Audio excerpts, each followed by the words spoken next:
ہر سال 20 لاکھ مسلمان حج کے لیے سعودی عربیہ میں مکہ پہنچتے ہیں۔ یہ سب مسجد الحرام میں جمع ہوتے ہیں، ایک ایسی جگہ جو صدیوں سے توسیع ہوتی رہی ہے۔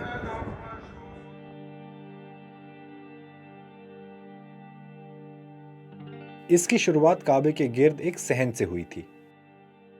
مسلمانوں کا ایمان ہے کہ اسے پیغمبر ابراہیم اور ان کے بیٹے اسماعیل نے بنایا تھا۔ 7ویں اور 8ویں صدی میں ایک دیوار اور سنگ مرمر کے ستون شامل کیے گئے۔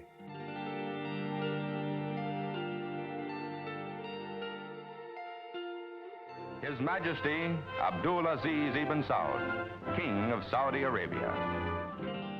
سعودی عربیہ کے بانی شاہ عبد العزیز ال سعود نے 1932 سے 1953 تک مزید تعمیرات کا حکم دیا۔ پہلی بار توسیع 1955 میں ہوئی اور اس کے بعد 1988 اور 2011 میں 2 مزید مرحلے ہوئے۔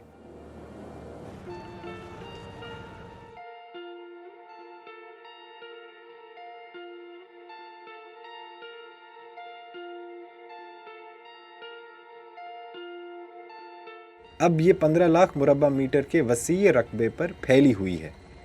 یہ ایک ہی دن میں 30 لاکھ لوگوں کی میزبانی کر سکتی ہے۔ یہ تقریباً 70 سال پہلے کے مقابلے میں 10 گنا بڑی ہے۔ مطاف، جو کعبہ کے گرد طواف کرنے والے کھلے علاقے کو کہتے ہیں، حج کے دوران فی گھنٹہ 1 لاکھ افراد کو سنبھال سکتا ہے۔ 1950 کی دہائی سے یہاں گرمی سے بچنے والا سنگ مرمر لگا ہے۔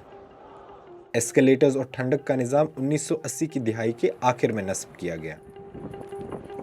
سیکیورٹی اور ہجوم کو کنٹرول کرنے کے لیے کیمراز اور سینسرز بھی لگائے گئے ہیں۔